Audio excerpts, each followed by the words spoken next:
شادی شادی میں کیا کیا ضروری ہے آپ سنے ہوں گے. شادی میں کتنا جو ہے آج کل جو ہے رسم و رواج اپنایا جاتا ہے، لیکن حقیقت میں جو شادی میں جو چیز ضروری ہے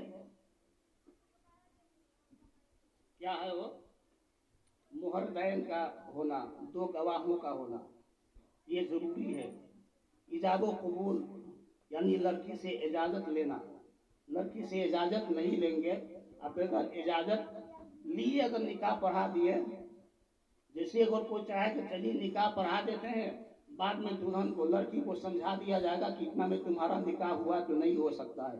پہلے لڑکی سے اجازت لینا ہوگا، اس کے بعد جو ہے مجلس میں کم سے کم دو گواہوں کے سامنے مجلس میں دولہے کے سامنے جا کر اس سے اقرار کرائیں کہ اتنا مہردین کے بدلے فلاں خاتون کو، فلاں کی بیٹی کو اتنا مہردین کے عوض میں آپ کے نکاح میں دیا جا رہا ہے.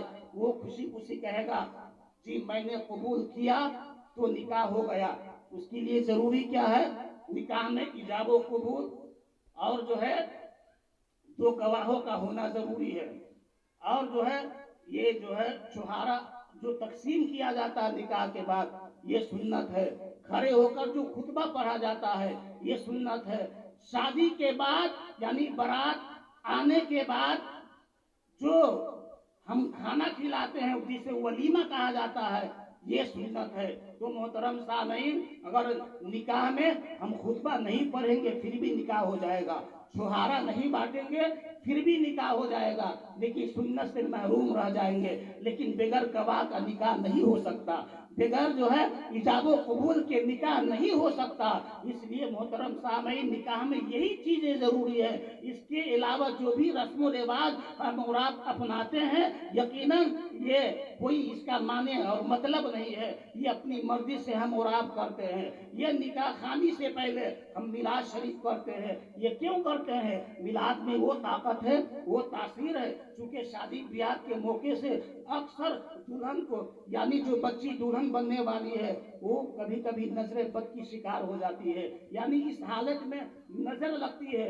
گاؤں کی عورتیں جو آتی ہے دیکھنے کے لیے کبھی کبھی کسی کی نظر لگ جاتی ہے، دولہا کو بھی کبھی کبھی کسی کی نظر لگ جاتی ہے. اس لیے اس دور جیسے کہ بچی اور بچوں کو جو کیا اس کو بولتے ہیں جو ہلدی وغیرہ لگتا ہے، اس صورت میں اس کو جو ہے باہر کہیں آنے جانے سے منع کیا جاتا ہے کہ نہیں جاؤ، لگن کیا بولتے ہیں لگن پہ بیٹھنا، اس کے بعد نہیں جانا چاہیے. چونکہ وہ حالت ایسی ہوتی ہے کہ نظر بد کا شکار ہو جاتے ہیں بچے لوگ، تو اس سے بچنا چاہیے. ہم میلاد اس لیے کرتے ہیں کہ میلاد کی برکت سے یہ شادی میں کوئی رکاوٹ آنے والی ہوگی، کسی کی نظر بد اگر لگی ہوگی، کوئی پریشانی آنے والی ہوگی تو یقیناً یہ میلاد میں وہ طاقت اور تاثیر ہے کہ میلاد کی برکت سے وہ ختم ہو جاتا ہے. میلاد کی برکت سے وہ جو ہے سب جو ہے رفع دفع ہو جاتا ہے اور برکتیں حاصل ہونے لگتی ہے، برکتیں شروع ہوتی ہے. اس لیے ہم میلاد شادی کرتے ہیں. یہ میلاد میرے